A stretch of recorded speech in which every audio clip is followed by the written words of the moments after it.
دوستان عزیزم، درود و مهر. امیدوارم هر کجا این دنیا هستین حال دلتون عالی باشه. میخوایم بدونین رستورانا چه رازی برای خوشمزه کردن غذاهاشون دارن؟ امروز یه سس جادویی براتون دارم که طعم غذاهاتون رو متحول میکنه.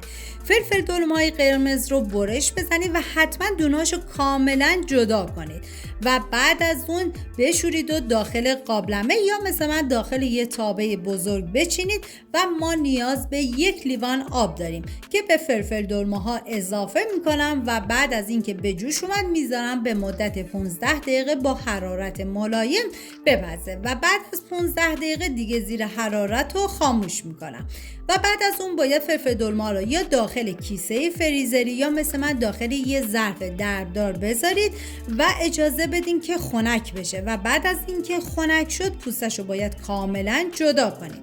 این کار باعث میشه بافت نهایی خیلی لطیف بشه. حالا من پوستاشو کاملا جدا میکنم و همه میدونی که فلفل دلمه قرمز سرشار از ویتامین، مواد مغذی و آنتی اکسیدانه و برای پیشگیری از سرطان و بیماری های قلبی عروقی هم که عالیه.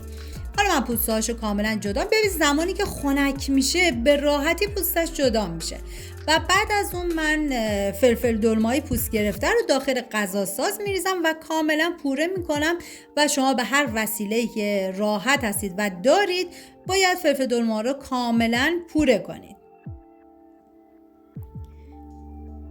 شما میتونید این سس رو جایگزین رب گوجه یا همراه رب گوجه برای انواع غذاها مثل مرغ، انواع خورشتا، پلو و حتی ماکارونی و فسفود استفاده کنید و طعم غذا رو بی نهایت خوشمزه میکنه.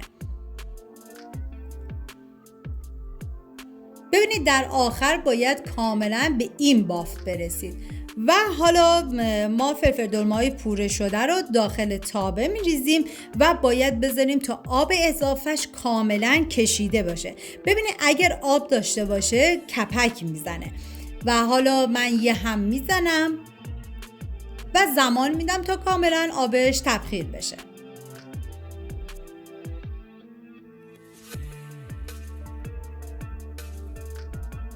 واقعا یه سس خوشمزه و فوق‌العاده لذیذ، واقعا طعم غذاتون خیلی عالی میکنه. و حالا 1 قاشق غذاخوری نمک و 1 قاشق غذاخوری سرکه سفید و 2 قاشق غذاخوری روغن مایم بهش اضافه میکنم، مخلوط میکنم. ببینید این کار باعث میشه که ماندگاریش بیشتر بشه و حالا هم میزنم و بعد از اون شما میتونید این رب فلفل آماده رو داخل ظرفای شیشه‌ای تمیز بریزید و به مدت طولانی هم توی یخچال نگهداری کنید. مطمئن باشید همه راز خوشمزه شدن غذاهاتون رو ازتون میپرسن. اگر از این سس جادویی خوشتون اومده حتما لایک کنید، سابسکرایب یادتون نره و برام کامنت بذارید که با چی امتحانش کردین و منتظر ویدیو خوشمزه بعدی هم باشید. حالا من سس آماده شده رو داخل شیشه های شسته و بعد کاملا خشکش کردم میریزم و زمانی که کاملا سرد شد میذارم داخل یخچال و گفتم به مدت طولانی هم میتونین ازش نگهداری بکنید. ممنون از همراهی همیشگیتون. تا درودی دیگر، بدرود.